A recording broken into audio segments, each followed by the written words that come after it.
டெஸ்லாவோட CEO Elon Musk வர April 22ஆம் தேதி India வர்றார். இவர் இந்தியா வர்றதால நம்ம எல்லாருக்குமே ஹை ஸ்பீட் இன்டர்நெட் கனெக்ஷன் கிடைக்க போகுது.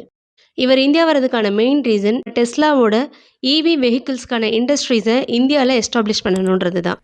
அதோடு சேர்த்து இவரோட ட்ரீம் ப்ராஜெக்ட்னு சொல்லக்கூடிய ஸ்பேஸ் எக்ஸோட ஸ்டார்லிங்க் இன்டர்நெட் சர்வீஸையும் இந்தியாவில் லான்ச் பண்ணணுன்றது இவரோட ட்ரீம். ஆக்சுவலி ஸ்டார்லிங்க் அப்படின்றது ஒரு இன்டர்நெட் சர்வீஸ். இந்த இன்டர்நெட் சர்வீஸ் மற்ற இன்டர்நெட் சர்வீஸை விட ஹை ஸ்பீட் இன்டர்நெட்டை நமக்கு ப்ரொவைட் பண்ணுது.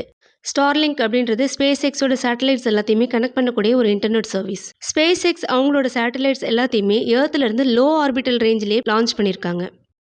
ஏர்த்லேருந்து 550 கிலோமீட்டர் டிஸ்டன்ஸ்லேயே இருக்கிறதால இந்த ஸ்டார்லிங்க் நமக்கு ஹை ஸ்பீட் இன்டர்நெட் ப்ரொவைட் பண்ணுது. இதில் நமக்கு ஹை ஸ்பீட் இன்டர்நெட் கிடைக்கிறது இல்லாமல் நம்ம இந்தியாவில் எந்த ரிமோட் வில்லேஜில் இருந்தாலுமே அங்கேயுமே நமக்கு ஹை ஸ்பீட் இன்டர்நெட் எந்த விதமான டிஸ்டர்பன்ஸும் இல்லாமல் கிடைக்குது. ஸோ இதுக்கும் மற்ற இன்டர்நெட் சர்வீஸ்க்கும் உள்ள டிஃப்ரென்ஸ் என்ன அப்படின்னு பார்த்தோம்னா, மற்ற ப்ராட்பேண்ட் கனெக்ஷன் எல்லாமே சேட்டலைட்லேருந்து டவருக்கு சிக்னல் போகும், டவர்லேருந்து நம்ம வீட்டில் இருக்கக்கூடிய மோடம்க்கு சிக்னல் வரும்.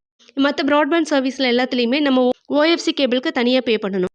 ஆனால் இந்த ஸ்டார்லிங்கை பொறுத்த வரைக்கும் சேட்டலைட்லேருந்து நம்ம வீட்டுக்கு டைரெக்டாக சிக்னல் கிடைக்கும்.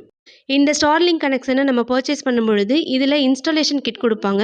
இந்த இன்ஸ்டாலேஷன் கிட்டில் ஒரு ஆண்டனா இருக்கும். அந்த ஆண்டனாவை நம்ம வீட்டில் லான்ச் பண்ணிட்டோம் அப்படின்னா சேட்டலைட்லேருந்து இந்த ஆண்டனாக்கு சிக்னல் கிடைக்கும். இந்த ஆண்டனாலேருந்து நம்ம வீட்டு மோடம்க்கு சிக்னல் கிடைக்கும். அதாவது சிம்பிளாக சொல்லணும் அப்படின்னா நம்ம வீட்டில் இருக்கக்கூடிய டிடிஹெச் மாதிரி ஒரு ஆண்டனாவை நம்ம வீட்டு மாடியிலையோ நம்ம வீட்டுக்கு வெளியிலையோ நல்ல வெயில் படக்கூடிய இடத்துல செட் பண்ணிடுவாங்க.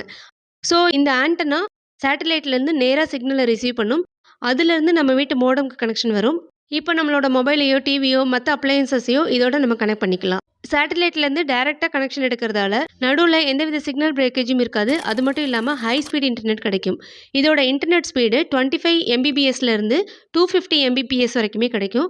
மேக்ஸிமம் எல்லாருக்குமே 100 mbps வரைக்குமே எந்தவித பிரச்சனையுமே இல்லாமல் கிடைக்குதுன்னு சொல்கிறாங்க. இது ஏற்கனவே அமெரிக்கா, பிரான்ஸ், இங்கிலாந்து, கனடா இந்த மாதிரியான கண்ட்ரீஸில் இருக்குது. இப்போது இந்தியாவிலேயே லான்ச் பண்ணணும் அப்படின்றது எலான் மஸ்கோட ஒரு ட்ரீம்.